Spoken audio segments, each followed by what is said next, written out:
Muito bem, hoje o Antônio não vai poder participar, ele está no cantinho, ele vai chegar para o estudo sobre mediunidade, que ele vai conduzir. Então hoje nós vamos no método mais antigo, né? Eu não consigo projetar aqui, infelizmente, vocês me perdoem por isso. Então a gente vai lendo o livro, vai acompanhando e vai olhando, porque hoje nós vamos entrar no detalhe do estudo. Então, para que a gente recorde, a gente está estudando o tema e o capítulo 29 do livro Pensamento e Vida, que se chama Morte, não é?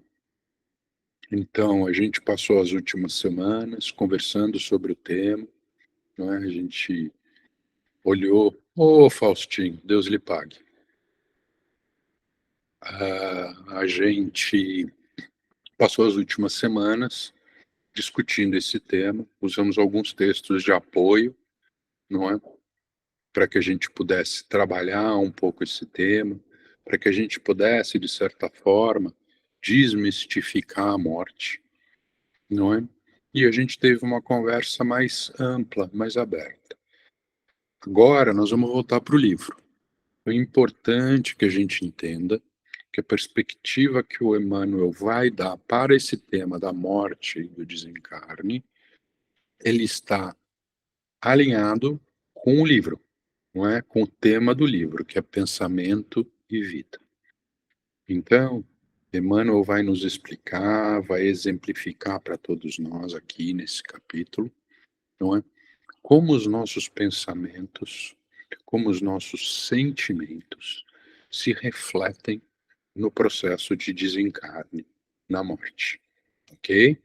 Então agora a gente vai para o tema efetivamente do livro, tá bom? Então eu vou perguntar, como sempre, se tem alguém que quer ir lendo para mim, a gente vai parando e a gente vai conversando, que é assim que é bom, quando a gente vai conversando e todo mundo dá sua opinião sobre os temas. Quem me ajuda?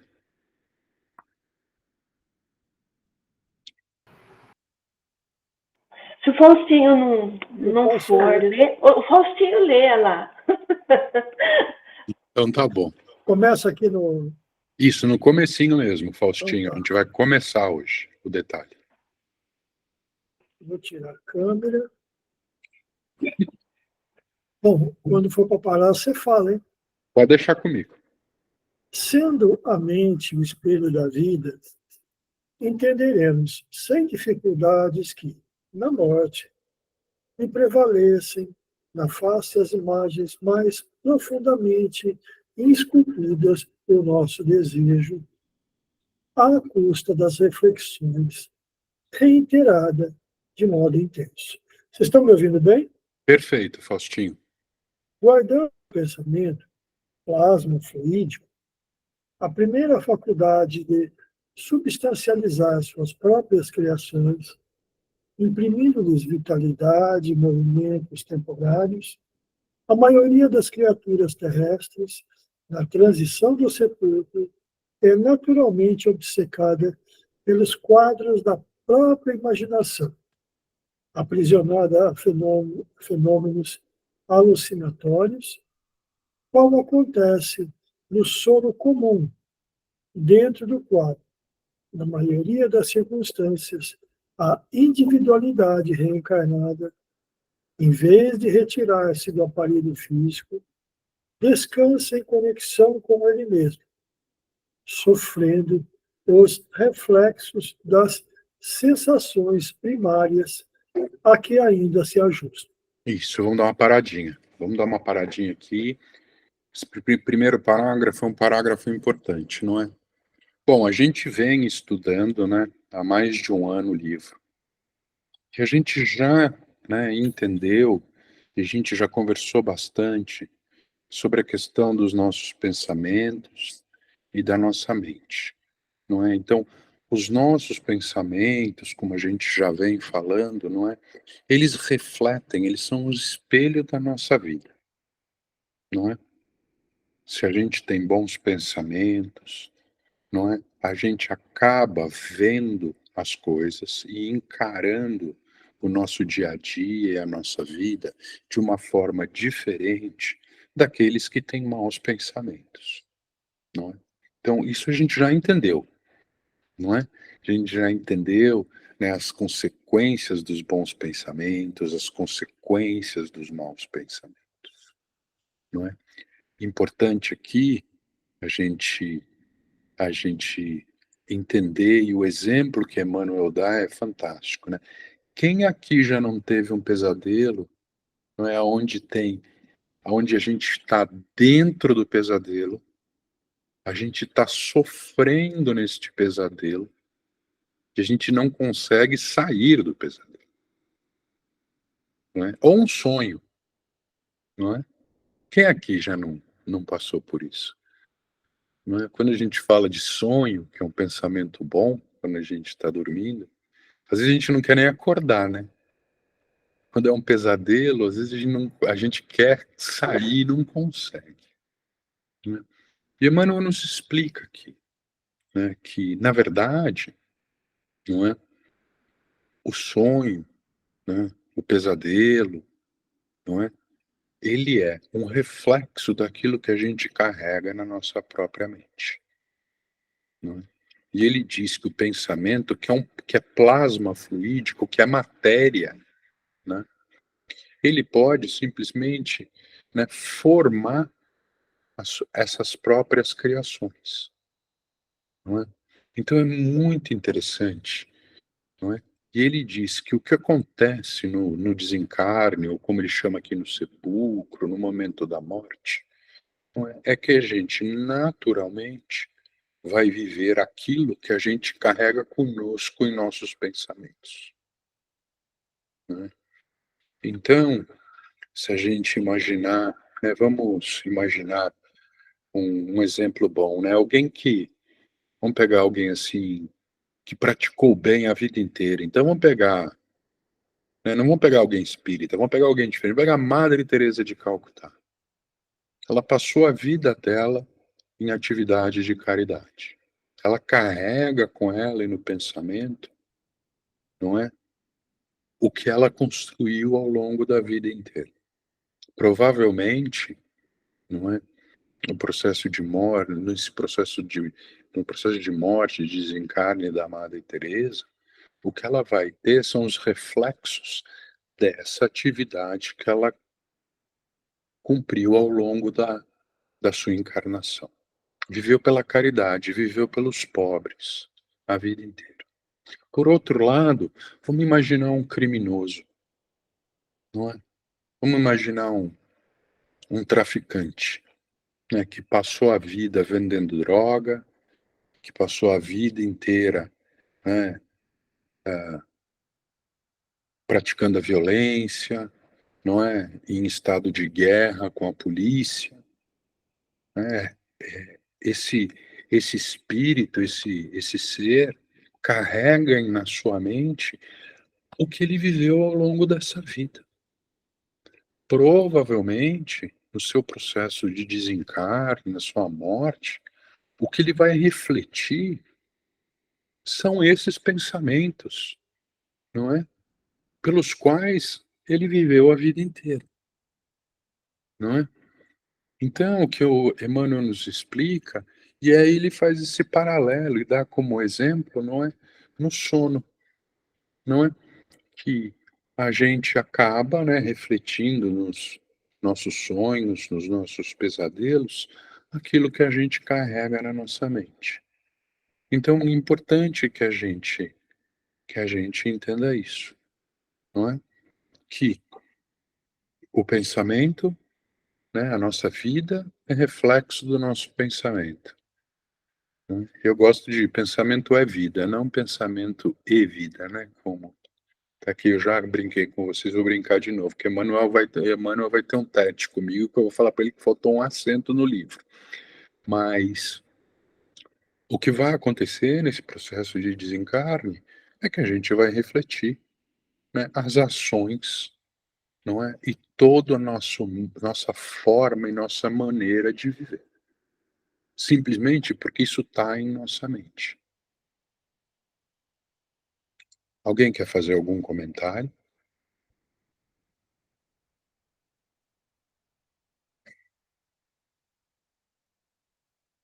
Ninguém? Tudo tranquilo? Podemos continuar? Então continuamos. Vamos mais um pouquinho, Faustinho?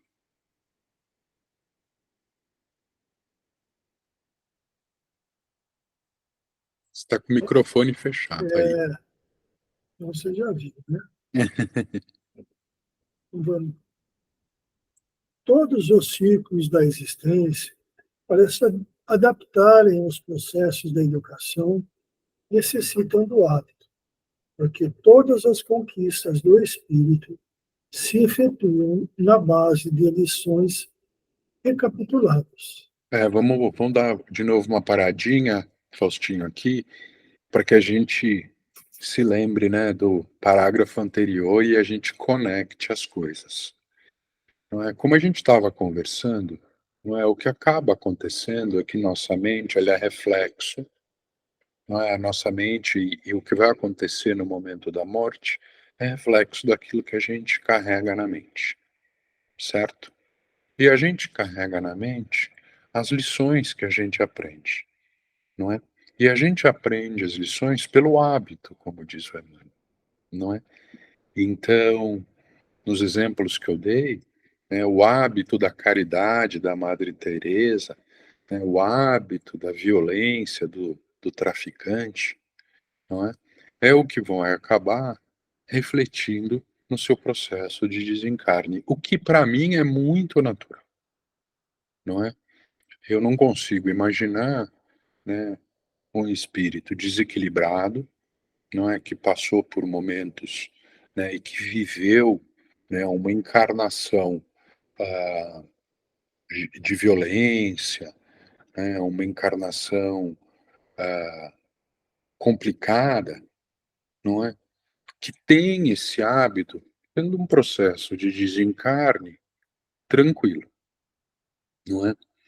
Ah, a gente aqui, o importante, a mensagem aqui, é que a gente tem que se lembrar que isso tudo a gente vai construir com o nosso hábito, com as nossas atitudes no dia a dia. Então a gente precisa construir isso tudo. Não é? Isso aqui me lembra muito, eu gosto muito de fazer um paralelo com, né, com sempre com aquilo que a gente vive. E a gente vai para uma escola, como é que a gente faz para aprender, não é? Quando a gente está lá na escola aprendendo conta, né? Somar, dividir, subtrair. A gente pega uma lista de exercícios enorme que a professora dá para gente, chega em casa e fica lá fazendo os exercícios. Aí a gente erra um monte. Aí na próxima aula, a professora dá mais exercícios, não é? E a gente vai lá e faz e vai fazendo. E os exercícios vão ficando mais complexos. Então, como é que a gente aprende essas coisas? A gente aprende essas coisas pelo hábito. A gente aprende essas coisas na persistência. A gente aprende essas coisas na perseverança, não é? É claro que como Emmanuel nos explica, não é? A gente vai recapitulando as lições, não é? Quando a gente não passa de ano na escola, a gente volta e faz de novo todas as matérias, não é? Provavelmente, se a gente, nas próximas encarnações, a gente provavelmente aprendeu alguma coisa, se Deus quiser, eu vou ter aprendido alguma coisa, e aí na minha próxima, o que vai acontecer é que eu vou recapitular as lições que eu não aprendi, não é? As lições que eu aprendi eu não preciso mais, não é?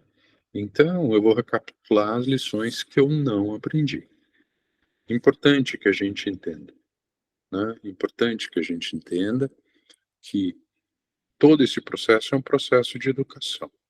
Agora, é assim, e as consequências do processo de desencarne, né, estão alinhadas, né, com o nosso processo e a nossa fase e a nossa vivência nesta encarnação, o que é muito natural. Não poderia ser diferente, não é?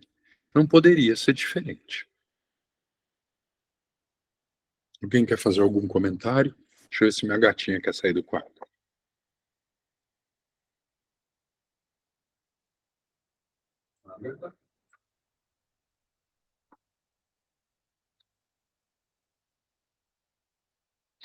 Não, não, ela está dormindo no tapete. Muito bem, alguém quer fazer algum comentário para me ajudar? Ninguém?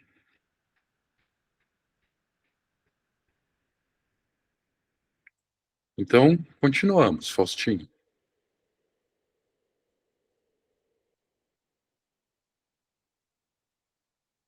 Estou ficando ruim. As classes são vastos setores de trabalho específico, plasmando, por intermédio de longa repercussão, os objetivos que lhes são peculiares naqueles que as compõem. É assim que o jovem destinado a essa ou aquela carreira é submetido, nos bancos escolares, a determinadas disciplinas, incluindo a experiência anterior dos orientadores que lhe procederam os passos na senda profissional escolhida. O Vamos futuro, mais um pouco. o futuro militar aprenderá desde cedo a manejar os instrumentos de guerra, cultuando as instruções dos grandes chefes de estratégia. E o médico por vidouro deverá repetir, por anos sucessivos, os ensinos e experimentos dos especialistas, antes do juramento hipocrático. Isso, vamos dar uma paradinha, né, Faustinho? Vamos dar uma paradinha, porque aqui era o que a gente estava conversando. Né? Eu, olha, de coração, eu não tinha lido para frente, não, viu? Mas o que Emmanuel nos explica aqui, né, quando ele fala das classes, né, é como se fosse uma escola, na verdade, não é? E a gente vai vivendo, né, diferentes encarnações, passando por diferentes experiências, aprendendo ao longo dessas experiências em diversos campos do conhecimento, não é? Ele fala aqui, ele dá o exemplo do jovem, não é, que vai para a escola, e ele vai, como a gente estava falando, ele faz as disciplinas, ele aprende com os professores, que são os orientadores, que já viveram essas experiências, que já tiveram orientadores, não é? E aí ele fala do futuro militar, não é, que vai aprender, né, a manejar os instrumentos de guerra, vai, né, ter as disciplinas militares e etc. Ele fala dos médicos e dos especialistas, não é? Então, a gente vai construindo esse nosso conhecimento ao longo das nossas encarnações, porque nas encarnações, né, que a gente tem papéis diferentes, a gente passa por áreas de conhecimento diferentes. E esse conhecimento, né, e tudo aquilo que a gente vai aprendendo, as nossas atitudes vão formando os nossos pensamentos, né, vão formando o nosso, né, o plasma fluídico dos nossos pensamentos. Né? E mais uma vez, aqui a gente está falando da morte, não podemos esquecer disso. Né? Todos esses conhecimentos, tudo aquilo que a gente passou, a forma com que a gente agiu ao longo desse processo de aprendizado, né, vão ter consequências no nosso momento de desencarne. Está claro, gente? Está assim, está tranquilo? Está tudo bem? Vocês estão tão Pra mim, quietinhos pra hoje. mim tá. Pra mim tá, Alexandre. Eu ia falar para você assim, como a gente fala, você disse que uma lição que a gente aprende numa encarnação, talvez na outra a gente não precise mais aprender, né?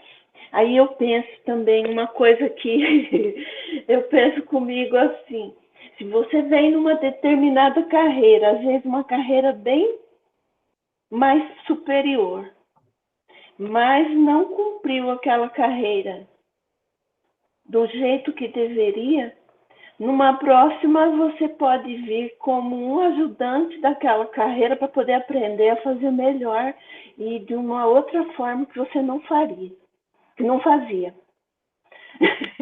É verdade. As, Né?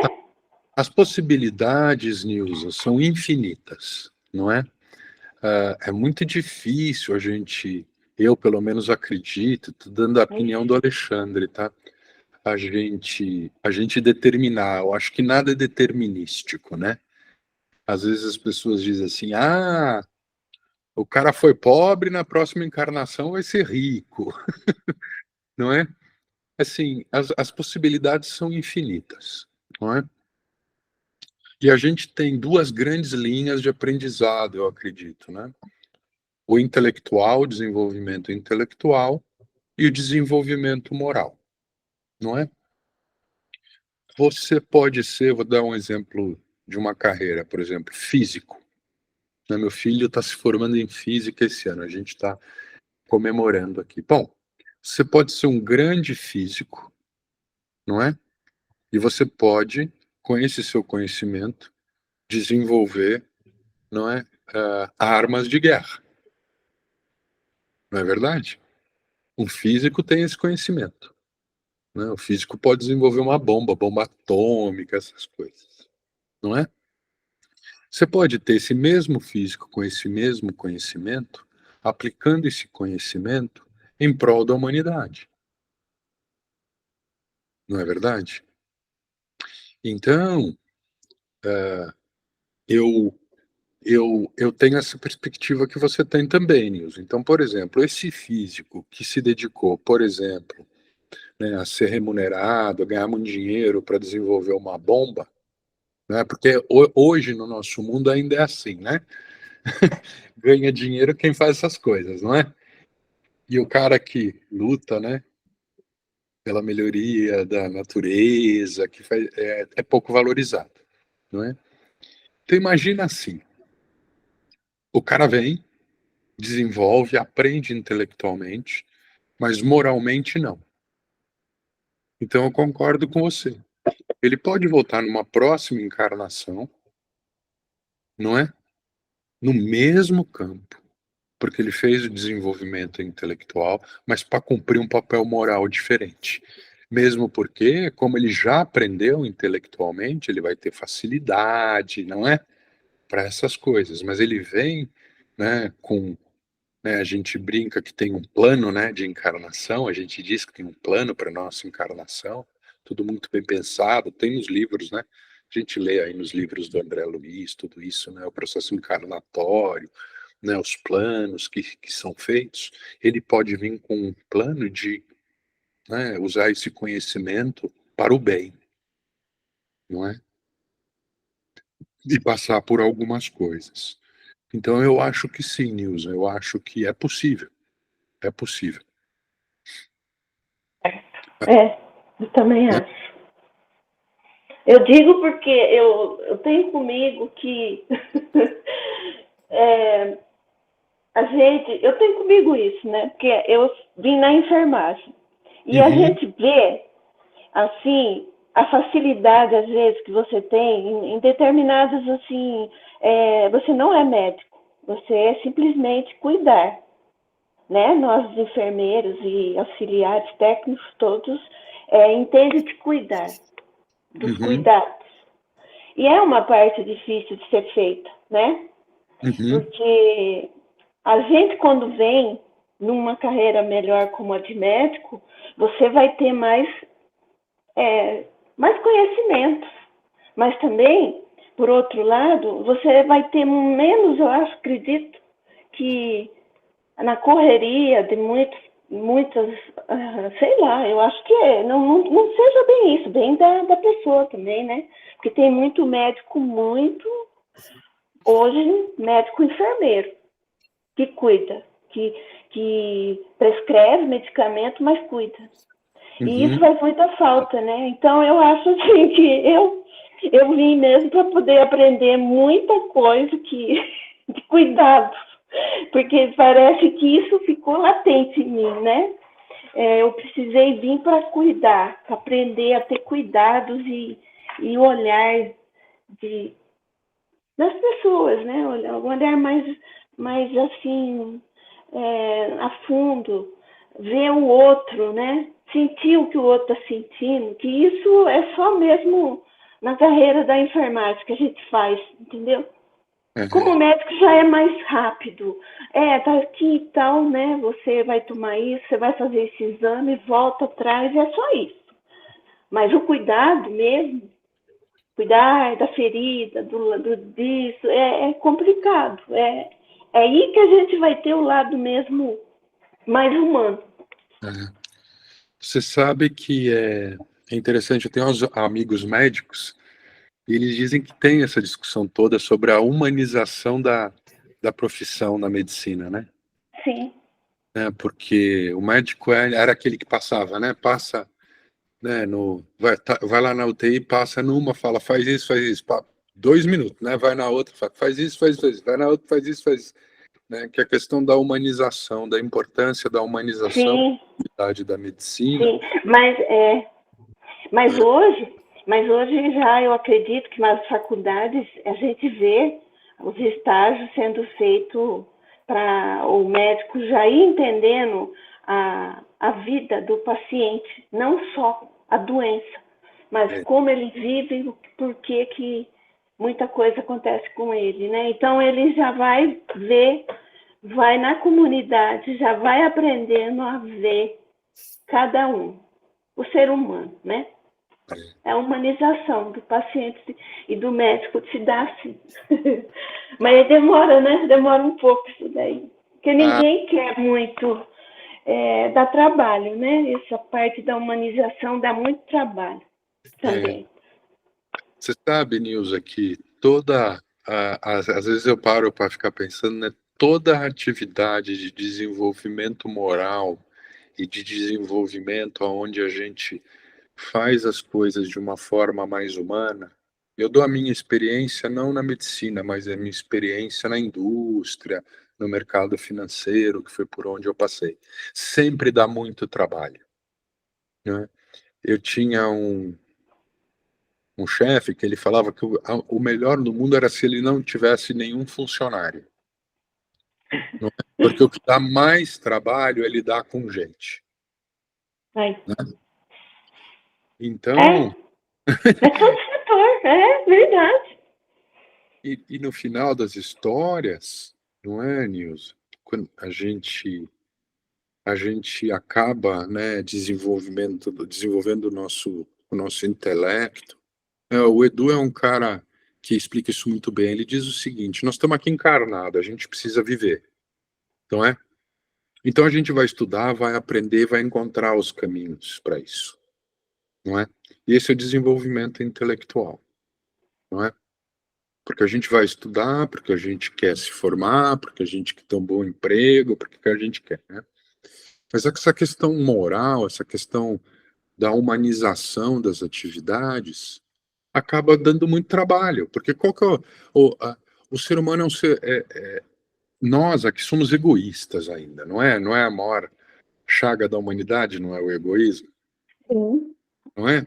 Então o que a gente quer? A gente quer a gente viver bem. Todo o resto dá trabalho. Verdade. Eu tô brincando com você, mas se você parar para pensar, todo o resto dá trabalho. Puxa vida.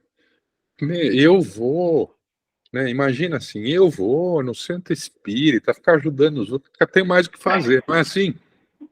Né? Imagina, Sim. trabalho, vou ter que sair da minha casa, vou ter que ir lá, ou então, por exemplo, qualquer atividade, não sei se é no centro espírita, mas vou participar de uma atividade voluntária, né? Vou fazer alguma coisa. A grande maioria, e olha, não me entenda mal, eu sou um cara super positivo, eu acho que na verdade eu não acho, nunca se fez tanta caridade no mundo como se faz hoje.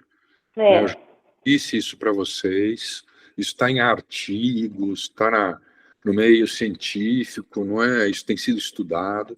Nunca se fez tanta caridade como se faz hoje, nunca se teve tanta ajuda humanitária como se tem hoje, não é? Contudo, ainda é pouco no conjunto, não é? Então, dá tudo muito trabalho, né, Nilson? É porque, pô, você fala assim, nossa, eu vou sair daqui, vou lá, vou, né, ficar arrumando, né, as roupas para que vai vender, né, no pechinchão, af, do céu, vou perder, né?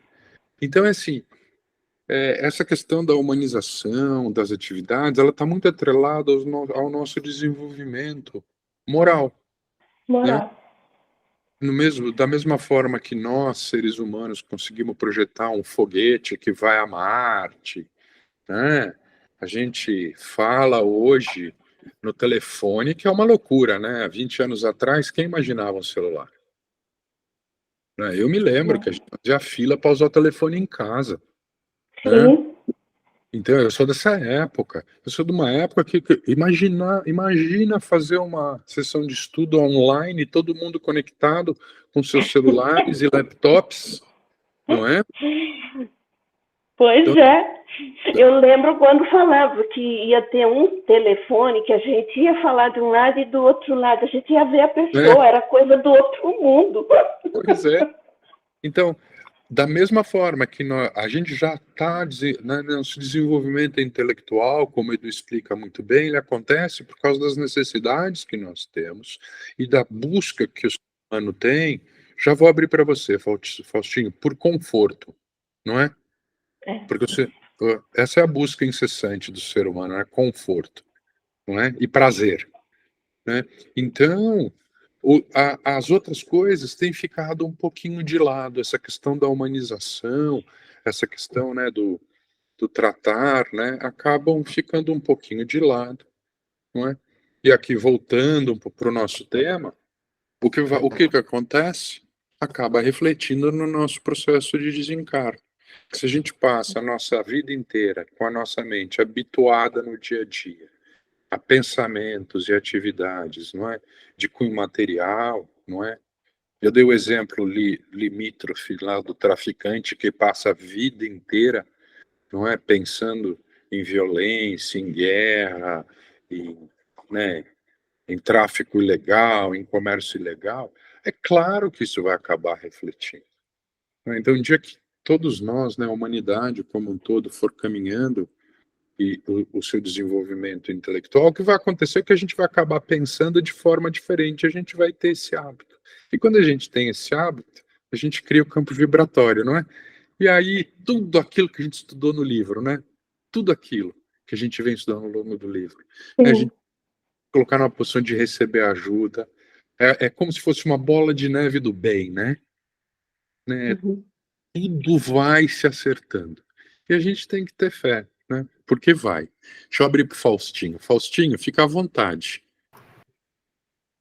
Então, nos livros O Mensageiro, André Luiz deixou uma coisa bem clara, né?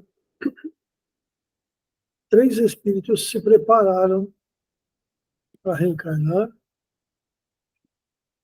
e os 3 conversavam antes disso para colocar suas dificuldades. Então, eu não lembro os nomes deles agora, mas aquele que ia ser médium, que teria que trabalhar no centro e fazer o papel mais difícil de todos, vamos dizer assim, que era receber os espíritos de ver que tinha evidência. Ele tinha uma preocupação antes de reencarnar, de ele não conseguir vencer, por quê? Porque ele já tinha sucumbido isso antes. Ele passou por um tempo, fez toda uma preparação, e os 3 voltaram. Um como, não vamos colocar dono, mas não seria o dono do centro, né? Seria o responsável pelo centro. O outro médico, que ajudaria o centro na parte financeira, e ele que seria responsável pela parte mediúnica, né? Pela parte espiritual do centro. E foi o que sucumbiu. Então, a gente percebe que, assim, preparação no plano espiritual existe para tudo. Mas quando se reencarna, a coisa toda muda de figura. No entanto, que o médico se apegou, né, à, à parte financeira. Ou seja, ele se apegou ao dinheiro, ele se apegou às facilidades, e ele teve a mulher que de uma forma ou de outra, empurrava ele para essa parte da caridade. E ele não queria. O outro, né, aquele que casou e que teve a esposa, teve os filhos, e fundou o centro, colocou a casa para trabalhar, foi. E aquele outro que ia dar continuidade no centro, né, que ia dar continuidade, sim, que ia fazer todo o papel doutrinário do centro, sucumbiu. Ou seja, ele se perdeu. Então, as possibilidades são imensas, né? E a gente vê os exemplos, como você citou, Madre Teresa, e tantos outros, são espíritos assim que já estão num grau evolutivo, não só de espiritualidade, mas de moral muito elevada, de uma nobreza moral muito grande. Podem sucumbir? Podem, né? Mas aquele que vem na perspectiva de vir, de que sabe que vai receber ajuda, de que ele entrega de si para ser ajudado, ele vai. Então, realmente é difícil. Encarnado, o André Luiz mesmo cita, né, que são muito poucos os que conseguem fazer o papel de completista, né, aquele que vem, executa a sua missão de cabo a rabo. Né, vem lá com o checklist na mão, isso aqui eu já fiz, eu já fiz, eu já fiz. São poucos os que fazem isso. E faz parte do nosso processo evolutivo. Né? Talvez daqui a algumas centenas de anos, ou então algumas dezenas de séculos, a gente venha, né, num estado desse também. Né? E como tem muitos que pedem para vir num estado lamentável de vida, né? Os andarilhos, os mendigos, aqueles que estão pelas ruas.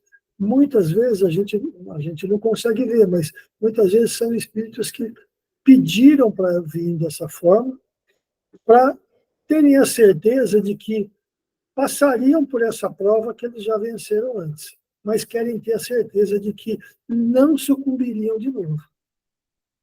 Então, isso tudo faz a gente, como ele falou, né? Ele deu o exemplo do aluno que estuda, aprende, né? Ele tem aquilo gravado dentro dele. Do médico, que passa anos e anos estudando e acompanhando e vendo. Do militar, que sabe manejar as armas, que tem as ideias sobre processo armamentista, sobre guerra, sobre invasões, sobre liberdade. Todos eles têm. Agora, aquele que vai realmente aplicar isso de acordo com os ensinamentos é diferente. A medicina alisa disso. A gente está vendo que falta humanização na medicina. Porque muitos médicos... Eu lembro, na época de Casabranca, lá na década de 60, né? Os médicos eram diferentes. Você ia no consultório, você sentava, você conversava, eles queriam saber detalhes, e eles conheciam. Hoje não, hoje você vai no consultório, você entra, o que você tem? Ah, eu estou com a garganta. Abre a boca. Você abre a boca, ele dá uma olhada lá dentro. Ah, você está com a garganta inflamada. Toma um antibiótico e vai embora. Meu pai foi, uma das primeiras vezes que eu levei uma radiografia junto e ele tinha uma mancha branca no pé. Fez a radiografia, o médico olhou, eu falei assim, olha, ele falou, tem uma mancha no pulmão. Aí eu falei, essa aqui são as radiografias antigas dele. Aí o médico, não, essa mancha ele já tem há muito tempo. Ele tinha lá umas radiografias de quando ele era moço, quando ele tinha 30, 40 anos, né? Isso, 40 anos atrás, ele Aí ele falou, não, então isso aqui deve ser dele mesmo. Mas ele não foi mais a fundo. Voltei com ele para casa, passou 2 dias, tive que levar ele de volta. Aí foram fazer uma análise melhor, ele estava com água no pulmão. Então, é assim, né? Como a Nisa falou, é pressa, como você falou, né? É correr atrás do dinheiro. Pois é, né? E aí esquece esse lado, né, moral da coisa, né? Que, então, aí você fala assim, bom, vamos dizer que esse cara passe a ser uma pessoa mais humana. Mas chegar na hora do desencarne dele, ele ficar com os pensamentos que ele tinha antes de ele ser uma pessoa mais humana, vai ajudar ele muito pouco. Exato. Né? Vai ajudar ele muito pouco. Porque isso que o Emmanuel cita aqui, ó, né? O que é? É uma coisa de longo tempo, principalmente quando é criança, que ela tem mais facilidade de assimilar isso. Então, quando você planta a semente de uma criança até 6, 7 anos, até uns 8, 9 anos, a possibilidade dessa semente germinar lá na frente é grande. Ele pode querer fazer uma coisa errada e aquilo vir, opa, peraí, isso aqui não está certo. Mas tem esse lado que eu acho que pega. E o André Luiz deixa isso bem claro nas obras dele. É isso, né, Faustinho? É isso. É o nosso dia a dia. Oi, Marinês, fica à vontade. Ah, eu estava lembrando do estudo do Evangelho, naquele capítulo Sede Perfeitos. Quais são as características que levam ao homem do bem? É benevolência. São 4 coisas que ele cita lá, eu não estou conseguindo achar aqui, 4 qualidades que, se você não desenvolver, você não se torna um verdadeiro cristão. Uma delas é a benevolência, coisa que a gente está engatinhando, mas estamos conseguindo. Já não estamos dando pedrada nos outros, já não estamos esbofeteando, já não estamos devolvendo o mal com o mal, né? Às vezes a gente manda uma vibração negativa, depois a gente lembra, vai voltar tudo para mim, e a gente garra a rezar pela pessoa. Ai, meu Deus, eu não quero que aconteça, não. Porque a gente sabe que vai primeiro, os primeiros a receber o benefício do pensamento ruim vai ser nós também, né? Benevolência, indulgência, sacrifício e devotamento. É 4 palavrinhas que a gente não memoriza. Você vê que eu só lembrei da benevolência. A indulgência também a gente quase não pratica, porque nós estamos sempre cobrando melhor a resposta do outro. Ele não me entendeu, ele não foi cristão, ele também me magoou. Quer dizer, nós não aceitamos o outro como ele é. Sacrifício, sacrificar nosso ego, nosso orgulho, a nossa vaidade, sacrificar o nosso tempo em favor do outro, principalmente o outro que a gente não simpatiza muito, né? Porque falar tudo em relação ao centro espírita é fácil, é muito fácil. A gente, quando é convocado, a gente dá um jeitinho e vai, né? Se esperar a gente se oferecer, a gente nem se oferece, né? Mas quando alguém dá uma perguntada, né? A gente até se envergonha e levanta assim muito timidamente o dedinho, né? E fala, eu posso, mas tem sempre um mas. Tem que ser naquele dia, naquele horário, entendeu? Porque sempre tem outras coisas mais importantes a tratar. E o devotamento, eu fiquei pensando muito nessa palavra devotamento. Como é que eu vou atingir caracteres da perfeição se eu sequer entendo como é que eu posso me devotar a alguma coisa? Porque um devotamento pressupõe o quê? Entrega, não é isso? Eu estou errada? Me corrige. Porque a gente vê muito, principalmente, a gente tem que avaliar dentro da casa espírita, porque as outras religiões a gente avalia facinho. Nós conseguimos ver tanto defeito nos outros, mas em nós mesmo, dentro da casa espírita, a gente quase não observa. Somos mesmo devotados à doutrina dos espíritos? Praticamos? Lemos e entendemos cada frase do Evangelho, que a gente se debate tanto em termos e procuramos significado de palavras, mas nós, na essência mesmo, a essência do Evangelho, a vivência do Cristo, nós estamos praticando a vivência do Cristo. O que ele ensinou, eu chamo de mandamento de Maria. Fazei tudo o que ele manda. Bodas de Caná. Eu nunca esqueci essa passagem quando eu ouvi numa palestra. O Mandamento de Maria. Eu não sei que livro que eu tenho aqui, se é da Lavra do Divaldo ou do Chico. Mas o Mandamento de Maria começou a gritar na minha mente. Fazei tudo o que ele manda. Aí você abre uma página do Emmanuel, está lá. Saber como convém saber. Eu falei, meu Deus do céu, parece uma coisa tão fora de contexto, mas aí, de repente, a ficha cai. Saber, a gente não sabe. A gente conhece palavras, a gente lê, debate assuntos. Estamos falando desse mesmo assunto aí, como você já bem lembrou, quantas vezes já falamos do pensamento. E continuamos cometendo os mesmos enganos, porque a gente apenas conhece da palavra, porém a gente não sabe. Então, quando a gente não sabe, a gente não consegue pôr em prática e não tem a palavrinha devotamento em ação. Então, o homem de bem é aquele que pratica a lei de justiça, amor e caridade na sua maior pureza. Só isso que eu queria lembrar, que acabou o tempo. Tchau. Obrigado, Marinês. Oi, Antônio, fica à vontade. Não, eu estava ouvindo a Maria Inês, eu estava lembrando uma vez a orientação do Preto Velho, estava discutindo exatamente esse tema de uma maneira um pouco diferente, mas estava discutindo. Ele falou assim, ô filho, vamos supor, você levantou de manhã, a pia está cheia de vasilha para lavar, vai lá e lava. É o bem que está sendo pedido para você. O vizinho está precisando de uma carona, dá carona para ele. Tem uma criança ali chorando e tal, você pode ali ajudar, vai lá, ajuda. Né? O jardim está precisando de fazer, vai lá e faz. Ele falou assim, se você estudar bem a vida de Jesus, ele foi ser carpinteiro com o pai dele. Né? A gente não tem muito assim a história de Jesus antes do trabalho dele. Né? Então, eu achei interessante isso que o Preto Velho falou.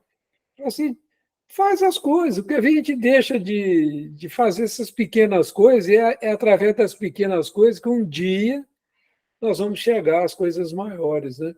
Eu achei interessante essa colocação dele, e muitas vezes a gente tropeça na louça, não ajuda, tem uma roupa ali para tirar no varal, dobrar, ajudar a esposa, também não faz, aí faltou com o derrotamento e com a abnegação.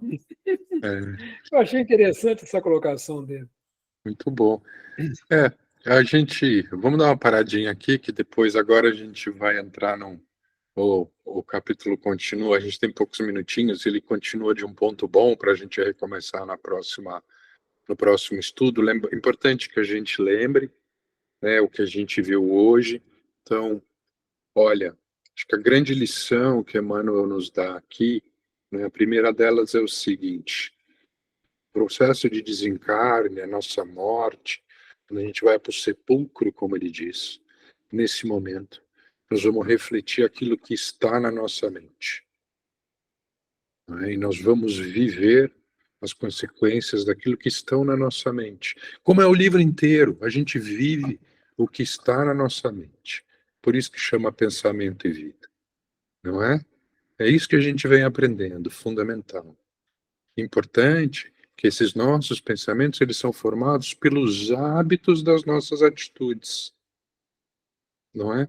Às vezes a gente fala muito sobre as grandes coisas, não é? Como o Antônio estava dizendo aqui, como a Maria Inês apontou, às vezes, se a gente tiver o hábito de praticar o bem nas pequenas coisas que nós somos capazes de fazer, mas criarmos esse hábito, não é? A gente vai caminhando de uma maneira mais bem estruturada, não é? Então, fundamental que a gente Que a gente se lembre, esses para mim são os pontos importantes que a gente viu até agora. Né? O processo de desencarne e a morte vai refletir aquilo que a gente viveu ao longo da vida, é natural, porque são os nossos pensamentos. Os nossos pensamentos são os nossos hábitos, as nossas atitudes, tudo aquilo que a gente fez ao longo dessa nossa encarnação. Não é? Então, vamos fazer aquilo que a gente puder, da melhor forma que a gente puder, né? Para se preparar cada vez melhor, né? Para o nosso desencarne. Oi, Só Marinês. queria fazer uma frase, só resumindo tudo isso que você falou. O nosso pensamento é aquilo que a gente acredita. Aquilo em que a gente acredita, porque é isso que nós praticamos, aquilo em que nós acreditamos, aquilo em que nós dizemos saber. E o que a gente sabe é o que nós somos agora. Eu vejo assim, é tão prático isso. Com isso vem tudo, deriva todos os processos de viciações mentais. Todos. Nós somos o nosso pensamento. Somos o que acreditamos. É o nosso saber, o nosso crer. Isso aí, muito bem. Bom, agradeço a vocês, foi ótimo mais uma vez. Semana que vem a gente continua, tem bastante coisa ainda para a gente olhar com detalhe. Eu vou parar a gravação aqui, para depois a gente encerrar e começar a gravação do próximo estudo.